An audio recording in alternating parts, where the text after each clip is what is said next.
Bonne arrivée. Comment vas-tu?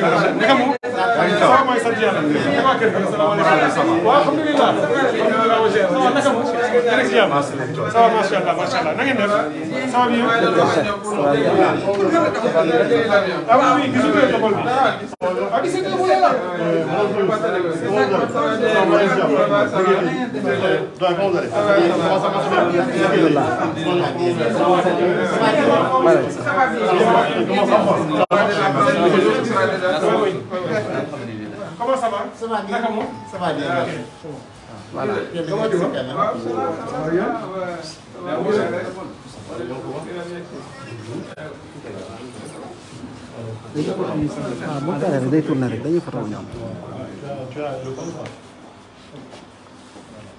C'est bon?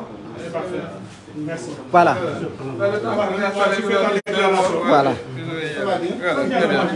Ça y est, vous êtes prêts? Voilà, madame, vous êtes venue ici à Ziguinchor. Nous avons vu la situation qui se présente ici avec les échauffourées entre les jeunes manifestants et les forces de défense et de sécurité. Quelle est d'abord votre impression, le constat que vous avez fait avant de lancer votre message? Oui, nous sommes venus donc aujourd'hui à Ziguinchor pour témoigner notre solidarité au leader de PASTEF, Ousmane Sonko, mais aussi à la coalition Yewwi Askan Wi. Nous avons trouvé Ziguinchor en état de siège. En venant d'ailleurs ici, nous avons rencontré deux femmes gravement blessées dont les pieds étaient quasiment ensanglantés pendant.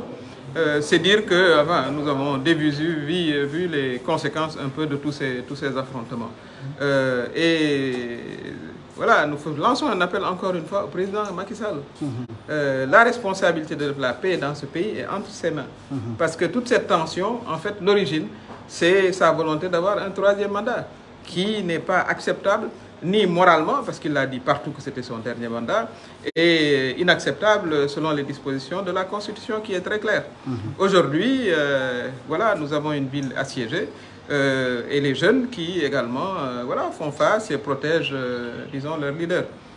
C'est ça, c'est donc une visite de solidarité envers Ousmane Sonko, mais aussi envers les populations de Ziguinchor, qui depuis ce matin sont sous les grenades avec des blessés, donc comme j'ai dit, 2 que nous avons vus de visu, puisque nous les avons rencontrés en venant.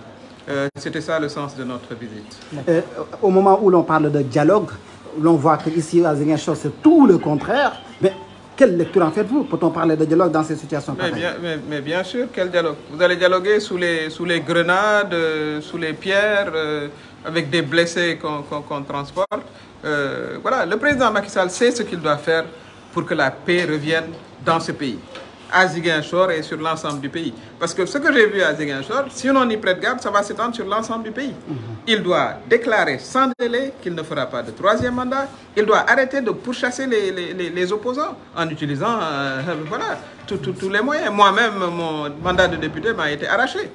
Et à l'époque, justement, les députés de PASTEF et d'autres députés ont refusé de voter cette confiscation illégale de mon mandat. C'est à mon tour aussi de venir témoigner de ma solidarité agissante. C'est ce qui m'a fait venir de Dakar. Et j'ai rencontré également les leaders de Yewwi Askan Wi qui étaient là pour personnellement leur dire que nous nous tenons tous à leur côté, comme se tiennent à leur côté tous les démocrates de ce pays. La démocratie, aujourd'hui, elle est en pleine régression. Nous n'avons jamais assisté à une situation comme ça au Sénégal. Je rappelle qu'en 2011, le président Macky Sall lui-même a été convoqué au commissariat central pour des accusations de blanchiment. Si la procédure avait été poursuivie, il aurait été déféré, il aurait été mis sous mandat de dépôt et il n'aurait jamais été président de la République. Donc ce même processus qui lui a permis d'accéder au pouvoir, il doit, à défaut de le renforcer, de le laisser dans l'état dans lequel il l'a trouvé. Ce qui n'est pas le cas aujourd'hui. Aujourd'hui, on assiste vraiment à une tentative de passage en force, une confiscation de mandats de députés, des plaintes à n'en plus finir, sur la tête des opposants, Ousmane Sonko notamment, et le président Macky Sall ne s'arrêtera pas en si bon chemin. Actuellement, personne n'est en sécurité dès que vous êtes contre le troisième mandat. C'est ça la situation actuelle. Et les démocrates feront face. Je suis membre du FFK. Juste une dernière question. Oui. quel appel lancez-vous à la communauté internationale? Mais la communauté internationale, partout où nous les avons rencontrés, nous leur avons dit ce que je suis en train de vous dire. Qu'il parle au président Macky Sall pour que la stabilité de ce pays ne soit pas menacée. Et ce qu'on voit aujourd'hui, ce que j'ai vu de mes propres yeux à Ziguinchor, si on y prête garde, ça risque de se passer sur l'ensemble du territoire. Alors que nous étions un pays stable, un pays dont la démocratie a été vantée partout. Donc nos partenaires, mais également nos leaders religieux et d'opinion dans ce pays doivent lever la voix pour dire au président Macky Sall de préserver la paix. Et le chemin de la paix, le président Macky Sall le connaît très bien, c'est qu'il mette cette histoire de troisième mandat là de côté, qu'il arrête vraiment toutes ces poursuites, voilà, ces violations de la loi, qu'il libère aussi les 300 manifestants qui sont dans les prisons. Et à ce moment-là, on pourra discuter de comment il doit organiser des élections libres et transparentes, auquel il ne participera pas, bien sûr. Alors, et une dernière question, vous avez quitté Dakar, venu à Ziguinchor, est-ce que vous avez échangé ou bien est-ce que vous avez vu Ousmane Sonko? Non, non, ce n'était pas le plus important. Le plus important, c'était de venir dans la ville, de lancer mon message. Il l'a entendu, bien sûr. J'ai rencontré, comme vous l'avez vu tout de suite, les leaders de Yewwi Askan Wi qui étaient là. Et il a aussi une muraille de ses militants qui le protègent. Et voilà, c'est ça aussi... voilà la démocratie.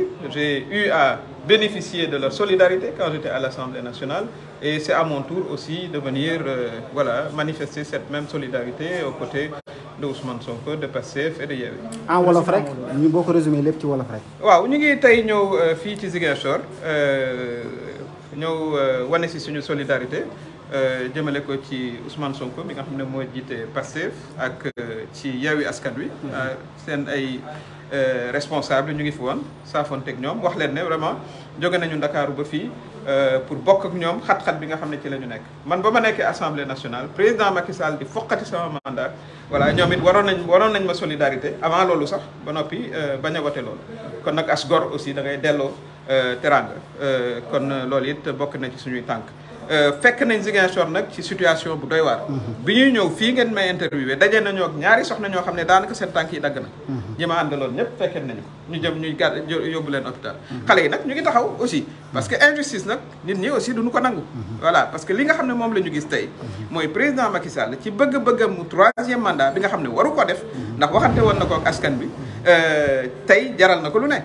voilà di bundu xataal ay opposants di foqati ay mandat wu député comme man mi presque ñetti téeméeru xale ne ci kaso bi. waaw loolu yëpp nag moom la war a teg ci suuf pour jàmm dellu si waat Sénégal may fàttali nag ne moom 2011 président Ablaye Wade woon na ko fi commissariat central. voilà ñuy accuser ko li ñu naan blanchiment. bu loolu continué woon kon moom du mën a nekk candidat te kon du nekk président de la république fi ñuy wax nii. kon moom fa mu jaaroon muy démocratie ba na bàyyi ku ne jaar ce bu ko defee électeurs yi jour élection bi ñu tànn ka nga xam ne moo leen neex pour mu jiite leen. tey nag suma tànk yi tànku solidarité la woon tànku bokk aussi xat-xat bi. parce que nag aussi loolu mooy li war a am nekk aussi membre F24. bi nga xam ne génn na communiqué sànq boo xam ne bii xam naa liir ngeen. ndax gisee nga ci la tax a jógee Dakar. non non moom fi ñu toll nii defe naa ne ay junniy militant am voilà ñu ngi ko wër. moo tax ngeen dégg d'ailleurs grenade yi ngeen di dégg fu nekk mais li ëppoon solo mooy ñu ñëw ba fii masawu aussi waa Ziguinchor parce que lii ñuy dund aussi wax dëgg yàlla metti na xetu grenade yeeg voilà ñi nga xam ne ñu ngi ci yor ay gaañu ak yu ni mel masawu leen te lii rafetul ci image u démocratie sénégalaise voilà muy fii di Ziguinchor wala fenn fu munti nekk ci réew mi kon koo xam ne kii rek mën ngaa wax ak président Macky Sall mu dégg la voilà war nañoo yëkkati seen gàtt ba ci communauté internationale bi nga xam ne ñu ngi wax ak moom waaye suñu kilifa yi nga xam ne ñu ngi ci réew mi kilifa aada yi kilifa diine yi ñoom it ñu yëkkati seen gàtt wax président Macky Sall mu teg lépp ci suuf commencé ko par troisième mandat bi nga xam ne moo indi tolof yëpp kon ñu ngi massawu vraiment waa Ziguinchor di bokk aussi vraiment xat-xat yi ak voilà sunu camarade Yewwi Askan yi Pastef ak surtout président Ousmane Sonko di ko manifester suñu solidarité. jërëjëf merci beaucoup. Bonsoir.